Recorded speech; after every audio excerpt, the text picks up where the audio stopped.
Don't think about anything. Now, in this very second, I have a request for you. For a few moments, don't think about anything. I know, it sounds strange, maybe even a little impossible, because when our mind meets emptiness, it doesn't leave it alone. The moment it sees a void, it wants to place something there. A thought, an image, a sound, at least an explanation. Now, close your eyes and try to imagine that emptiness. What do you see? For most of us, a dark space appears, a few stars, far away, silence, and it's as if everything, the entire universe, begins to form inside that black box. But let's pause for a moment and ask this. Did you truly imagine emptiness? Or did you simply picture something black? Because we often understand emptiness like this: a container where events are placed, a huge stage where objects are set. That habit feels good because it gives us a quick answer to the question, where is it? It's there, in space, but at the same time, it impoverishes reality. Emptiness is not a vessel. The universe is not a box. When we say space, we talk as if it's a place you put things into. But somehow, that way of thinking leads us very quickly in the wrong direction. Because reality is often less about objects and more about relationships. Sometimes it's not the thing itself, but its connection to everything else that creates the physics. We look at the void and say, there is nothing.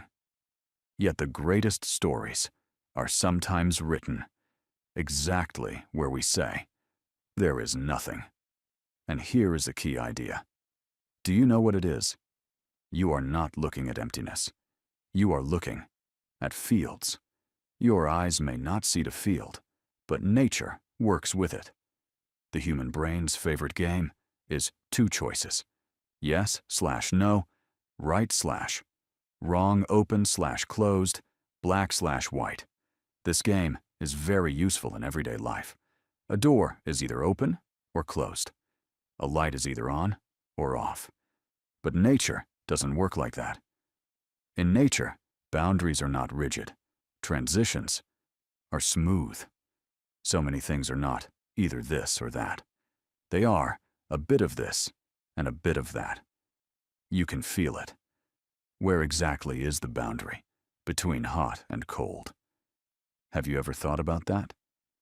When does the wind turn from light to strong? When does a person stop being young and become old? None of these questions can be answered like 0 and 1. The universe doesn't think in binaries. The universe speaks in degrees. And that is exactly why fuzzy thinking is closer to reality. Because fuzziness is not always confusion. Often, it's simply the natural speaking style of the world. Now imagine this. On a table, there is a soft, elastic material, like gelatin or like rubber. Touch it with your finger. What happens? The touch doesn't end at a single point. The system responds as a whole. Nearby, more, farther away, less. This is crucial. Reality is not made of separate pieces. It's made of holistic behavior. One of the greatest breakthroughs in science is exactly this: seeing the world not as isolated things, but as interactions. Do you know how we turn that into science?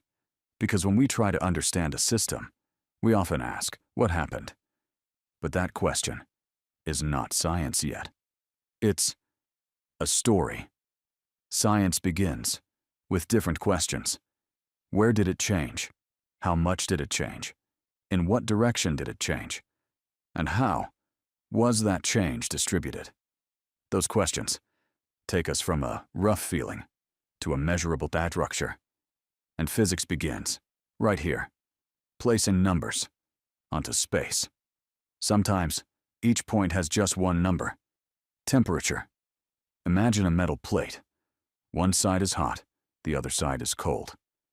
Move your hand slowly across the surface. At every point, a number is waiting for you. 20, 23, 27. That map is a scalar field. And its beauty is this. Temperature usually doesn't jump. It smooths out. It spreads like a landscape. Now look, this is natural. You don't expect a sudden leap from 20 to 200 in one spot. Reality usually doesn't like jumping. It likes flowing. It likes transitions. But life often doesn't end with just a number. Because sometimes direction matters. Heat flows. Water flows. Air flows. These flows are not just numbers. They have direction. Air in a room may look still.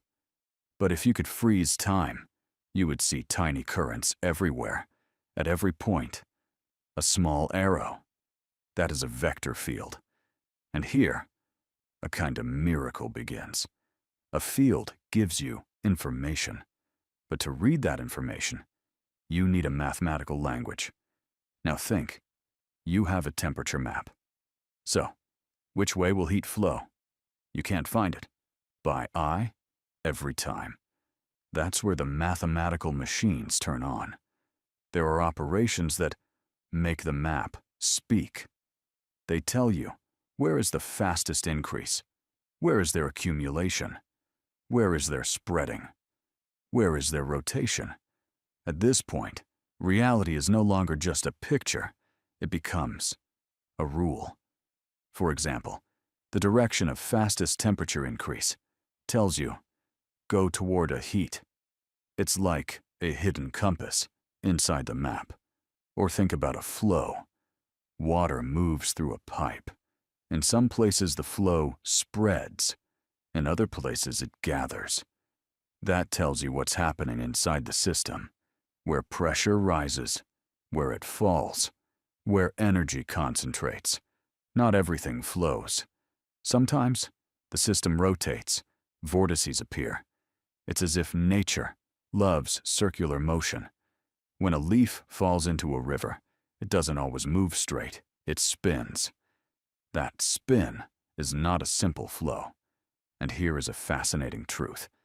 Sometimes, where is it going is not enough. You must also ask, how is the system organized on the inside? Because physics is not only motion, it is the structure behind motion. Now let's move to something more familiar. Electricity and magnetism. Since childhood, they seem separate.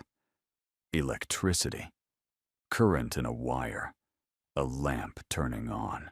Magnetism, an invisible force, pulling a piece of iron. But when you go deeper, you realize they are not two different actors. They are two costumes, worn by the same actor, on different stages. When your point of view changes, the description changes.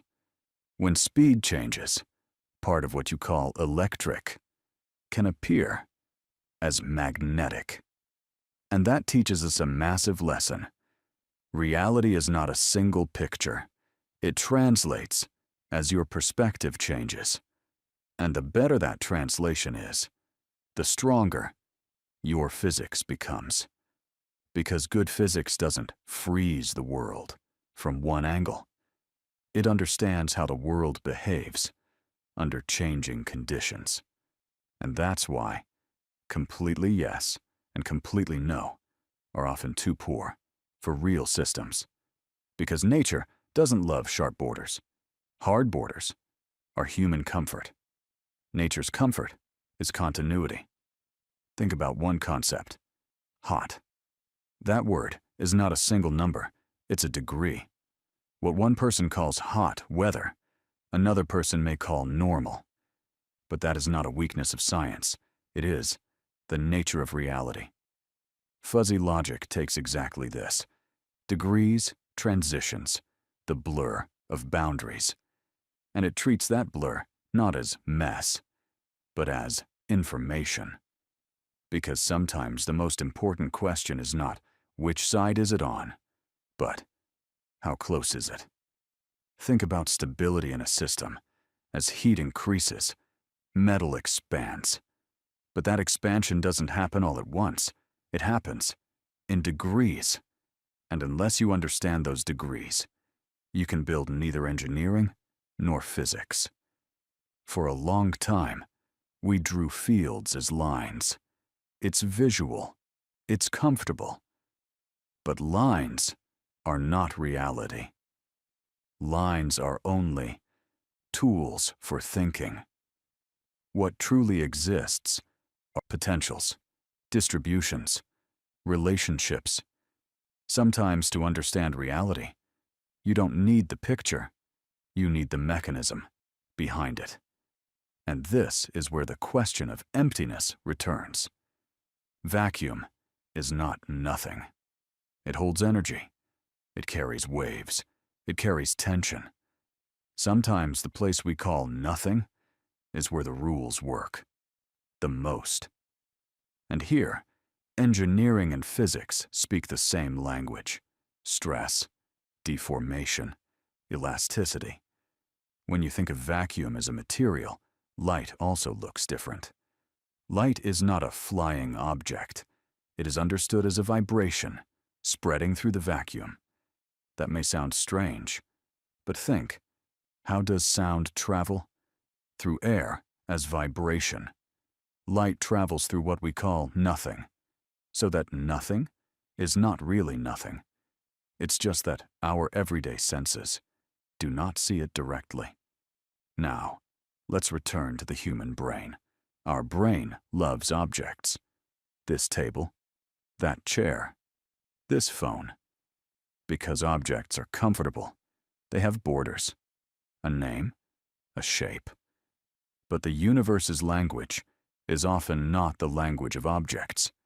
It is the language of fields, the language of flows, the language of relationships. The universe does not say, here there is something, and here there is nothing. It says, here it is like this, and a little farther, it is slightly different. The universe speaks in degrees. Once you feel that, your view of the world changes. Because when you look at the sky, you don't just count stars. You also see the space between them differently. That space is not a stage. That space is a system, not because there is nothing there, but because invisible rules are working there.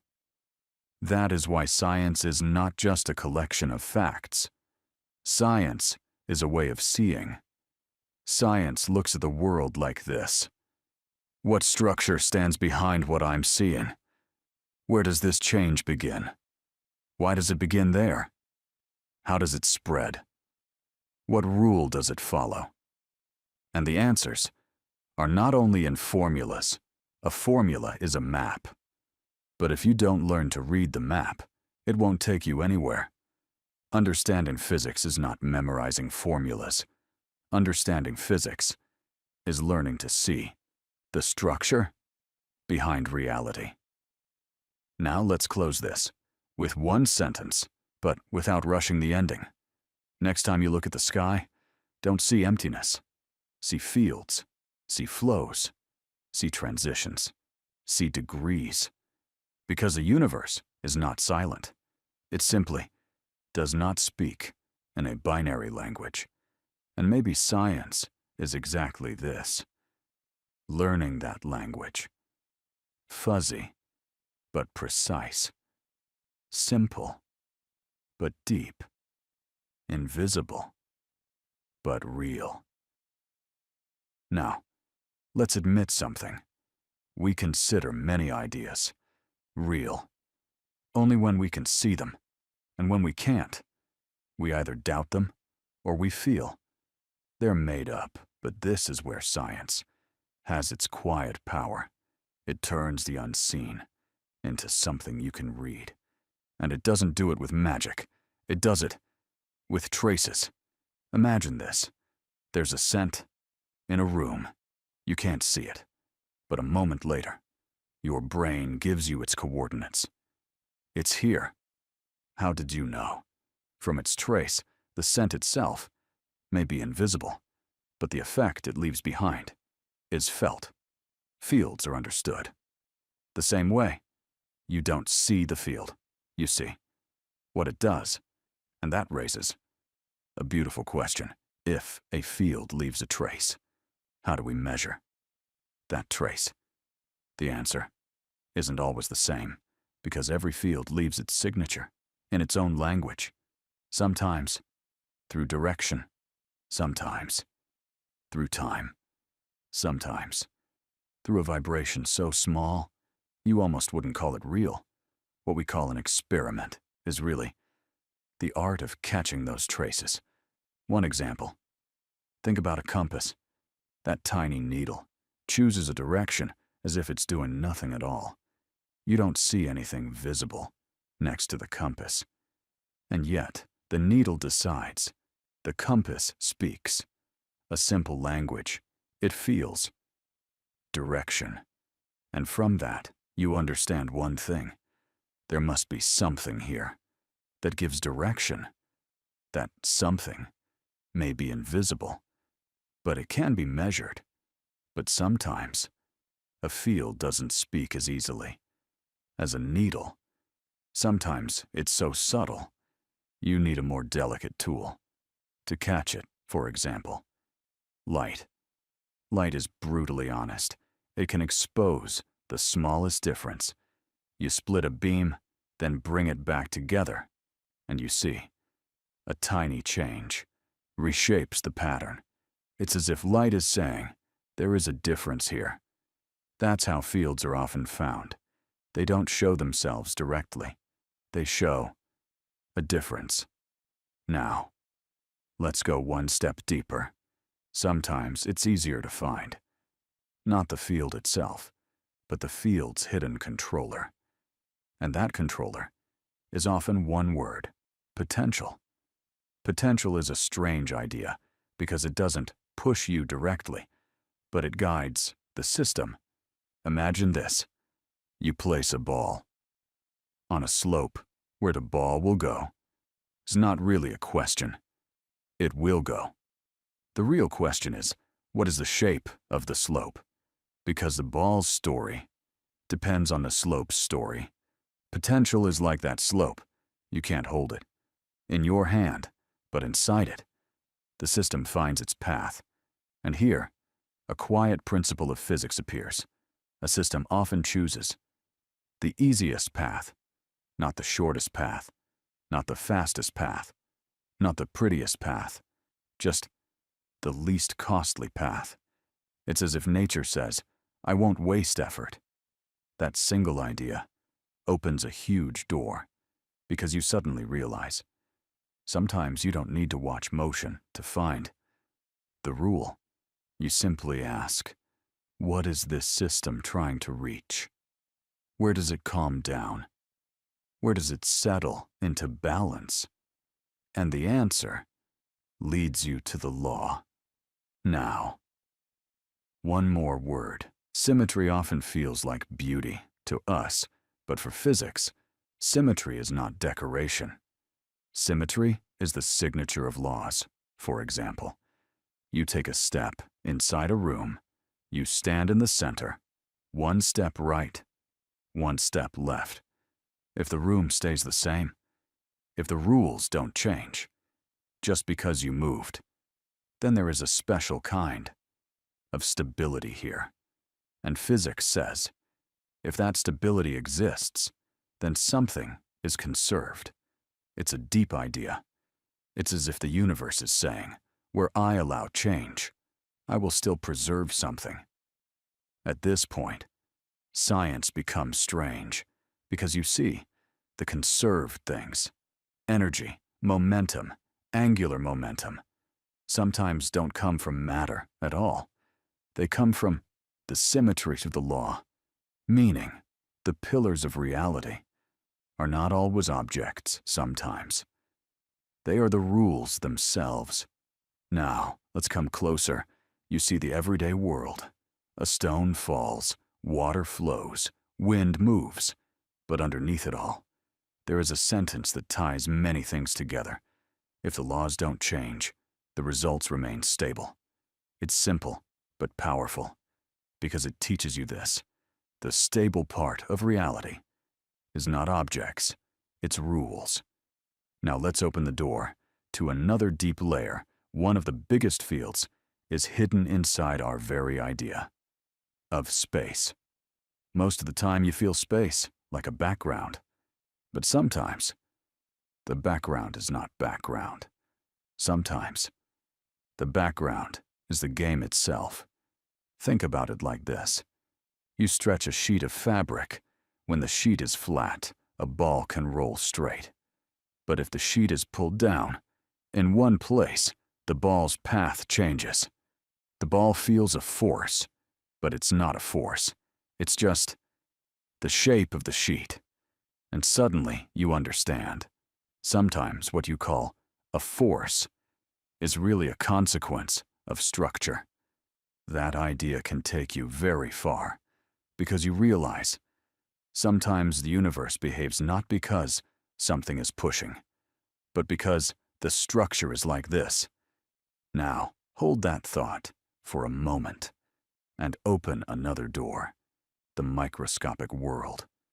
Down there, fields speak even more strangely, because in the micro world, even silence is not completely silent.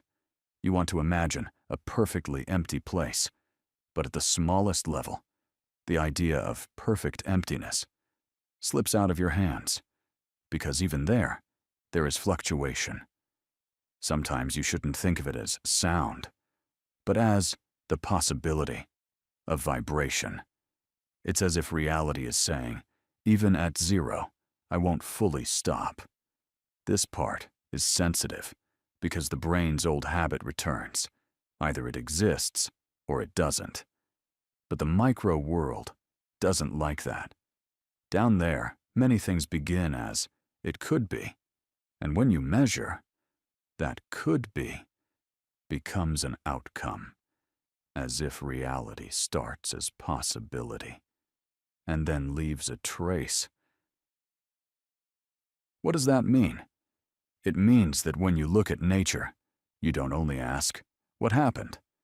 You ask, what could have happened? Which paths were open? Which paths closed? And why? Those questions begin to read the world more deeply. And here, a sentence is born. Science is not here. To simplify reality, science is here. To see reality more accurately. Sometimes that more accurate seeing feels more complex, but that complexity is often simply the world's native language. Now, let's make a clean transition. For your script, say softly, why does all of this matter? The answer is deeply human, because we live in a world and we make decisions in a world, and decisions are not always fully yes, fully no. Sometimes decisions are a balance of conditions. Engineers know this, doctors know this, pilots know this, even drivers know this. On a slippery road, you don't turn a wheel all the way, you correct, little by little, because reality can punish extremes, and reality often works, not with hard buttons, but with fine adjustment. Now, let's hold this idea. In one sentence, understanding nature is not always about collecting more facts. Sometimes, it's about asking a better question, because a weak question leads you to the wrong place. What is it? Is sometimes a weak question, because it pushes you toward labels. But these are strong questions. What does it change? What stays stable inside it? What is it sensitive to? Which symmetry does it break? And which symmetry does it protect? Those questions don't give you an object. They give you a mechanism. And now, not the quiet conclusion, but the quiet observation. Sometimes we think science makes things harder, but science often simply pulls the curtains aside. Before, you saw the stage. Now you see the operating system. Behind the stage. And that doesn't kill. The magic of the world. It makes the world more astonishing. Because you realize, beneath what looks simple, a very subtle order is working.